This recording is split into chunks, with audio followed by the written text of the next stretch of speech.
Welcome back to sunshine mamma vlogs. അപ്പോൾ ഇന്നത്തെ എൻ്റെ വീഡിയോ എന്ന് പറയുന്നത് ഞാൻ യൂട്യൂബ് റീസ്റ്റാർട്ട് ചെയ്തതിന് ശേഷം കുറച്ച് നാളായിട്ട് day in my life vlog, working day vlog, travel vlog അങ്ങനെയാണല്ലോ ഇട്ടുകൊണ്ടിരുന്നത്. So I thought of switching the content. ഇന്ന് ഒരു ചിറ്റ് ചാറ്റ് വീഡിയോ ആണ്. വീഡിയോയിലോട്ട് പോകുന്നതിന് മുന്നേ ഒരു വലിയ താങ്ക് യു എൻ്റെ യൂട്യൂബ് ഫാമിലിയോട് പറയാനുണ്ട്. ബിക്കോസ് ഞാൻ റീസ്റ്റാർട്ട് ചെയ്തപ്പോൾ എനിക്ക് 600 ഫോളോവേഴ്സ് ആയിരുന്നു. പക്ഷെ ഇപ്പം it's not a big number, but still ഇപ്പം എനിക്ക് 700 ഫോളോവേഴ്സ് ആയിട്ടുണ്ട്. ആൻഡ് എനിക്ക് ഭയങ്കര സന്തോഷമാണ്. ബിക്കോസ് ഞാനൊരു ബഡ്ഡിങ് ഇൻഫ്ലുവൻസർ ആണ്. ഒരു മേജർ ചേഞ്ച് ഒന്നും എൻ്റെ കണ്ടന്റ്സിൽ ഉണ്ടെന്ന് ഞാൻ വിശ്വസിക്കുന്നില്ല. പക്ഷെ ഞാൻ മാക്സിമം അത് കൊണ്ടുവരാൻ ട്രൈ ചെയ്യുന്നുണ്ട്. അപ്പോൾ അതുകൊണ്ട് തന്നെ ഒരു 100 ഫോളോവേഴ്സ് കൂടി എന്ന് പറഞ്ഞാൽ it's a big count for me. പിന്നെ എനിക്ക് ഗുഡ് ഫീഡ്ബാക്സ് തരുന്നുണ്ട്. Like if that is good, അത് നല്ലതാണെന്ന് പറയുന്നുണ്ട്. ഇല്ലെങ്കിൽ ഇങ്ങനെ കുറച്ച് കാര്യങ്ങളും കൂടെ ചെയ്താലും നന്നാവും അങ്ങനെയും പറയുന്നുണ്ട്. അപ്പോൾ ആദ്യം I wanted to thank you all for liking and subscribing my channel. So over to the video. Okay. അപ്പം ഞാൻ ഇന്ന് ആൻസർ ചെയ്യാൻ പോകുന്നത് കുറച്ച് കോമൺ ക്വസ്റ്റ്യൻസ്. ലൈക്ക് ഞാൻ ഇൻസ്റ്റഗ്രാമിൽ Q&A ഇടുമ്പോഴും പിന്നെ നേരിട്ട് ആൾക്കാർ കാണുമ്പോഴും ഒക്കെ ചോദിക്കുന്ന കുറച്ച് കോമൺ ക്വസ്റ്റ്യൻസിന് ആൻസർ ആയിട്ടാണ് വരാൻ പോകുന്നത്. അതിലൊന്നാമത്തെ ക്വസ്റ്റ്യൻ എന്ന് വെച്ചാൽ, എൻ്റെ ഈ ഒരു ജേർണിയെ പറ്റി സംസാരിക്കാമോ? എങ്ങനെയാണ് കല്യാണം കഴിഞ്ഞ് ഈസി വന്നു, പിന്നെ ഓഫീസ് വർക്ക്, ഈ ഒരു ജേർണിയെ പറ്റി സംസാരിക്കാമോ എന്നുള്ള ഫ്യൂ ക്വസ്റ്റ്യൻസ് എനിക്ക് വന്നിട്ടുണ്ട്. അപ്പോൾ അതാദ്യം ഞാൻ പറയാം.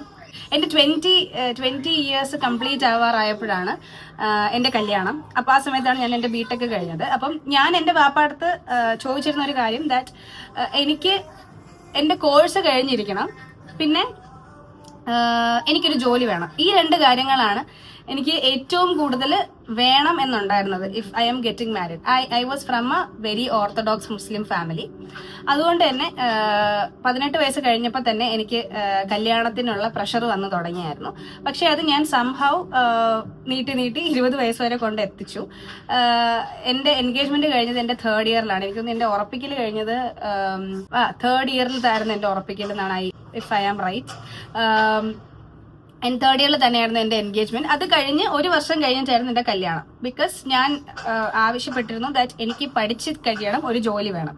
ഈ 2 കാര്യങ്ങളും എനിക്ക് വേണമെന്നുണ്ടായിരുന്നു. അപ്പോൾ ഓൾറെഡി ഞാൻ എൻ്റെ ഫൈനൽ ഇയർ ആയപ്പോൾ തന്നെ ഞാൻ പ്ലേസ്ഡ് ആയി. അത് കഴിഞ്ഞിട്ട് ഞാൻ പഠിച്ച് കഴിയണം എന്ന് പറഞ്ഞതുകൊണ്ട് തന്നെ എൻ്റെ എക്സാം കഴിഞ്ഞിട്ട് അടുത്ത ദിവസം എൻ്റെ കല്യാണമായിരുന്നു. എനിക്ക് എൻ്റെ എക്സാം 19th-നോ 20th-നോ ആണ് കഴിഞ്ഞത്.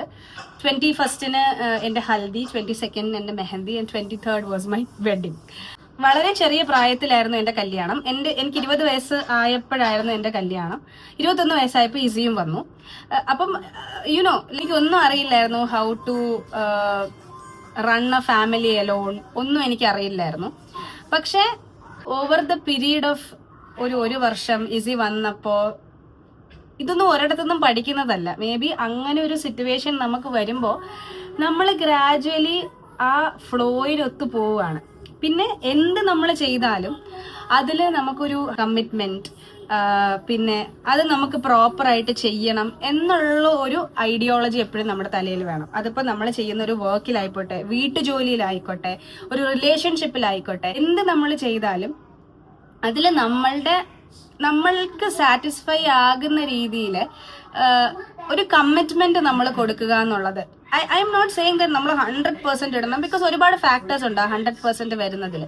അതെല്ലാം നമുക്ക് 100% മേ ബി എപ്പോഴും ഇടാൻ പറ്റുമെന്ന് തോന്നുന്നില്ല. പക്ഷെ നമ്മളൊരു കാര്യം ഏറ്റെടുത്ത് കഴിഞ്ഞാൽ അതിന്റെ കമ്മിറ്റ്മെന്റ് പാർട്ടാണ് എപ്പോഴും മാറ്റർ ചെയ്യുന്നത്.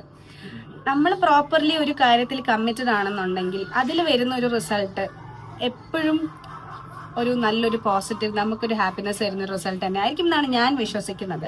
എനിക്കത് ഇതുവരെയും എനിക്ക് അത് ശരിയായിട്ട് തന്നെയാണ് എൻ്റെ ലൈഫിൽ തോന്നിയിട്ടുള്ളത്. അപ്പോൾ ഇതെല്ലാം ഒരു ഫ്ലോയിൽ അങ്ങ് പോയതാണ്. ഇപ്പം ഞങ്ങൾ 1 വർഷമായി ഫ്ലാറ്റിലോട്ട് മാറിയിട്ട് ഞാനും ഇക്കായും മിസിയും മാത്രമാണ്. അപ്പോൾ വീട്ടുകാര്യങ്ങളും എല്ലാം നോക്കുന്നത് ഞങ്ങൾ തന്നെയാണ്. ഇപ്പൊ ഇക്കാക്കാണെങ്കിലും ട്രാവൽ ഉണ്ട്. അപ്പൊ ആ സമയത്ത് പല പ്രാവശ്യവും ഞാൻ തനിച്ച് വീട്ടിലെ കാര്യങ്ങൾ നോക്കേണ്ടി വന്നിട്ടുണ്ട്. മെജോറിറ്റി ഓഫ് ദ ടൈം ഇക്കാടെ സിസ്റ്റേഴ്സ് എൻ്റെ വീട്ടിൽ വന്ന് നിൽക്കും, അല്ലെങ്കിൽ എൻ്റെ പേരൻസ് വന്ന് നിൽക്കും, ഇക്കാടെ പേരൻസ് വന്ന് നിൽക്കും. ആരെങ്കിലും ഹെൽപ്പിംഗ് ഹാൻഡ്സ് ഉണ്ടാവും. But there were times when നമ്മൾ കുറേയൊക്കെ കാര്യങ്ങൾ ചെയ്യേണ്ടി വരുന്നത്. അപ്പോൾ ഇതൊക്കെ നമ്മൾ കുറച്ച് കാര്യങ്ങൾ മനസ്സിലാക്കി പെരുമാറുക എന്നുള്ളത് മാത്രമേ ഇതിൽ എനിക്ക് പറഞ്ഞു തരാനുള്ളൂ. അങ്ങനെയാണ് ഞാൻ ചെയ്യുന്നത്. ലൈക്ക് ഇങ്ങനെ ഒരു ദിവസം വരുമ്പോൾ അല്ലെങ്കിൽ ഇങ്ങനെ ഒരു അവസ്ഥ വരുമ്പോൾ നമ്മളെ ഹെൽപ്പ് ചെയ്യാൻ ആരുമില്ല. സോ ദാറ്റ് നമ്മൾ തന്നെ ചെയ്യണം, അത്രേ ഉള്ളൂ. നമ്മൾ ചെയ്യുന്ന ഒരു കാര്യത്തിന് നമ്മൾ പ്രോപ്പർ കമ്മിറ്റ്മെന്റ് ഇട്ടാൽ അത് നന്നായിട്ടേ വരുള്ളൂ. ഇതാണ് ഞാൻ ഇത്രയും നാളായിട്ടും കൊണ്ടുപോകുന്ന എൻ്റെ ലൈഫിലൊരു അജണ്ട. അത് എത്രത്തോളം ഹെൽപ്ഫുൾ ആവുമെന്ന് എനിക്ക് അറിഞ്ഞൂടാ. അതിൻ്റെ പ്രോസ് ആൻഡ് കോൺസ് കാണും. പിന്നെ ഇതുകൊണ്ട് തന്നെ ഒരുപാട് ഞാൻ ഓവർവെൽമിംഗ് ആയിട്ട് പോവാറുണ്ട്. പക്ഷെ it's A part of life journey എന്ന് ഞാൻ വിചാരിച്ചങ്ങ് തള്ളിക്കളയും. ബിക്കോസ് നമ്മളെല്ലാവരും ഒരുപാട് നമ്മളുടെ ലൈഫിൽ വൺ ഓർ അതർ സ്ട്രഗിൾസിലൂടെയാണ് പോയിക്കൊണ്ടിരിക്കുന്നത്. അപ്പം എന്ത് വന്നാലും അതിനെ പോസിറ്റീവായിട്ട് കാണുക എന്നുള്ളതാണ് എനിക്ക് പറഞ്ഞു തരാനുള്ളത്. എല്ലായ്പ്പോഴും ഞാനും ഇതിനെയൊന്നും പോസിറ്റീവായിട്ട് കാണുന്ന ആളല്ല. പക്ഷെ എന്നാൽ പോലും എനിക്ക് ഒരാളോട് പറയുമ്പോൾ I would definitely suggest that എല്ലാ കാര്യങ്ങളും പോസിറ്റീവായിട്ട് എടുക്കുക. പോസിറ്റിവിറ്റി കൊണ്ടിങ്ങനെ നിറയുക ജീവിതത്തിൽ. അതാണ് എനിക്ക് പറയാനുള്ളത്. കാരണം നമ്മൾ എല്ലാ കാര്യത്തിലും നെഗറ്റീവ് കണ്ടുപിടിക്കാൻ തുടങ്ങിയാൽ നമ്മളെ തേടി നെഗറ്റീവ് വരാൻ തുടങ്ങും. നെഗറ്റിവിറ്റി നമ്മുടെ ചുറ്റും വരാൻ തുടങ്ങും. അപ്പം നമ്മൾ പോകുന്ന സ്ഥലത്തും പോസിറ്റിവിറ്റി സ്പ്രെഡ് ചെയ്യുക. നമ്മളുടെ കാര്യങ്ങളിലും നമ്മൾ എല്ലാ കാര്യങ്ങളും പോസിറ്റീവായിട്ട് എടുക്കുക. അപ്പം എനിക്ക് തോന്നുന്നു അത്യാവശ്യം ഒരു സമാധാനമുള്ള ഒരു ജീവിതം കിട്ടുമായിരിക്കും അല്ലേ? യാ. Okay, next question. എനിക്കറിയില്ല ഫസ്റ്റ് ക്വസ്റ്റ്യന് ഞാൻ എന്ത് ആൻസറാണ് പറഞ്ഞതെന്ന്. എനിക്കിങ്ങനെ ഓട്ടോമാറ്റിക്കലായി വന്നത് ഞാൻ പറഞ്ഞുകൊണ്ടിരിക്കുകയാണ്, അത്രേ ഉള്ളൂ. Second question is how do you manage your professional and personal life? ഇതിനൊരു നല്ല ക്വസ്റ്റ്യൻ ആണെങ്കിൽ പോലും അതിന് എനിക്ക് തരാനുള്ള ആൻസർ ഒരു വേഗ് ആൻസറാണ്. മേ ബി നിങ്ങൾ സോഷ്യൽ മീഡിയയിൽ കാണുന്നതെന്ന് വെച്ചാൽ എൻ്റെ ഒരു നല്ല പാർട്ട് മാത്രമാണ് കാണുന്നത്. ദാറ്റ് ഞാൻ എപ്പോഴും ഹാപ്പിയാണ്, എനിക്ക് വർക്ക് ലൈഫ് ബാലൻസ് ഉണ്ട്. It's not like that. എനിക്ക് തോന്നുന്നു അമ്മമാർക്ക് എല്ലാവർക്കും അറിയാൻ പറ്റും വൺ ഓർ അതർ സ്ട്രഗിൾ നമുക്ക് എന്നും ഉണ്ടാവും. നമ്മളിപ്പോൾ ഒരു വീട് നോക്കുകയാണ്, കുട്ടികളുടെ കാര്യം നോക്കുകയാണ് എന്നുണ്ടെന്നുണ്ടെങ്കിൽ നമുക്കൊരു സെൽഫ് ടൈം എന്ന് പറയുന്നത് വർക്കിംഗ് ആണ്. അപ്പം നമുക്ക് സ്വന്തമായിട്ട് നമുക്ക് കുറച്ച് സമയം എന്ന് പറയുന്നത് വളരെ വിരളമായിട്ടേ കിട്ടാറുള്ളൂ. അതിൻ്റെതായിട്ടുള്ള ബ്രേക്ക് ഔട്ട്സ് എൻ്റെ സൈഡിൽ നിന്ന് വന്നിട്ടുണ്ട്. പക്ഷെ അതൊന്നും സോഷ്യൽ മീഡിയ പോലൊരു പ്ലാറ്റ്ഫോമിൽ ഞാൻ കാണിക്കാറില്ല, അതുകൊണ്ടായിരിക്കാം. പക്ഷെ നല്ല നല്ല കാര്യങ്ങൾ എനിക്ക് സോഷ്യൽ മീഡിയയിൽ കാണിക്കാൻ ഇഷ്ടമാണ്. അത് എൻജോയ് ചെയ്യുന്ന ഒരുപാട് ആൾക്കാർ ഉണ്ട് എന്ന് എനിക്കറിയാം. അപ്പോൾ നിങ്ങൾക്കറിയാത്ത ഒരുപാട് കാര്യങ്ങൾ എൻ്റെ ജീവിതത്തിലുണ്ട്. ലൈഫാണ്, life is like that. It is unpredictable. പിന്നെ എന്ത് വന്നാലും നമ്മൾ ഫേസ് ചെയ്യാൻ റെഡി ആയിട്ടിരിക്കുക. എന്താണ് വലുതായിട്ട് വരാൻ പോയാൽ എന്ത് വരും? എല്ലാം നമുക്ക് മാനേജബിൾ. എല്ലാ പ്രോബ്ലംസിനും ഒരു സൊല്യൂഷൻ ഡിഫൈൻഡ് ആണ് യൂണിവേഴ്സിൽ. there will be times when we feel overwhelmed. നമുക്ക് പറ്റില്ല എന്ന് തോന്നുന്ന സമയങ്ങൾ കാണും. നമുക്ക് ഭയങ്കര വിഷമം വന്ന് ആരും ഹെൽപ്പ് ചെയ്യാനില്ല എന്ന് തോന്നുന്ന സമയങ്ങൾ കാണും.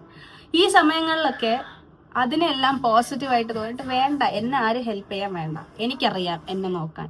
ഈ ഒരു ആറ്റിറ്റ്യൂഡ് കൊണ്ടുവന്നു കഴിഞ്ഞാൽ മേ ബി കുറേയൊക്കെ കാര്യങ്ങൾ നമുക്ക് ഈസി ആയിട്ട് ഹാൻഡിൽ ചെയ്യാം. ഓക്കെ ഗൈസ്, ഇന്നത്തെ വീഡിയോയിൽ എനിക്ക് എത്രത്തോളം നിങ്ങൾക്ക് കാണുന്ന ആൾക്കാർക്ക് വാല്യൂ എഡിഷൻ കൊണ്ടുവരാൻ പറ്റിയെന്ന് എനിക്കറിയില്ല. എന്താണെങ്കിലും നല്ലതാണെങ്കിലും ചീത്തതാണെങ്കിലും നിങ്ങൾ കമൻറ്റ് ചെയ്യുക. കമൻറ്റ് ചെയ്യുന്ന അനുസരിച്ച് എൻ്റെ വീഡിയോസിന് ഞാൻ പയ്യെ ഡെവലപ്പ് ചെയ്ത് കൊണ്ടുവരാം എന്നാണ് എൻ്റെ പ്ലാൻ. അപ്പോൾ thank you for watching. Video ഇഷ്ടപ്പെട്ടെങ്കിൽ ഡെഫിനറ്റ്ലി ലൈക്ക്, ഇഷ്ടപ്പെട്ടില്ലെങ്കിൽ you can definitely give a dislike. Share and subscribe my channel. ആ ഒരു ബെൽ ബട്ടൺ കൂടെ വേണമെങ്കിൽ ക്ലിക്ക് ചെയ്തോ, സോ ദാറ്റ് ഞാൻ വീഡിയോസ് ഇടുമ്പോൾ നിങ്ങൾക്ക് കാണാൻ പറ്റും. പിന്നെ നിങ്ങൾ എന്നെ മോട്ടിവേറ്റ് ചെയ്യുന്നതനുസരിച്ചാണ് എൻ്റെ വീഡിയോസ് വരുന്നത്. എനിക്ക് നല്ല നല്ല കമൻസ് വരുമ്പോഴും വ്യൂസ് കൂടുമ്പോഴും ലൈക്ക് വരുമ്പോഴും ഒക്കെയാണ് ഒരു കണ്ടന്റ് ക്രിയേറ്ററിന് എപ്പോഴും ഒരു മോട്ടിവേഷൻ വരുന്നത് വീഡിയോസ് ഇടാൻ വേണ്ടി. അപ്പോൾ നിങ്ങളുടെ ഹെൽപ്പ് സപ്പോർട്ടും എനിക്കിതിൽ എന്തായാലും വേണം. അപ്പോൾ ഇതൊക്കെ കിട്ടും എന്ന് ഞാൻ പ്രതീക്ഷിക്കുന്നു. Thank you so much for watching. See you in the next video. Bye by.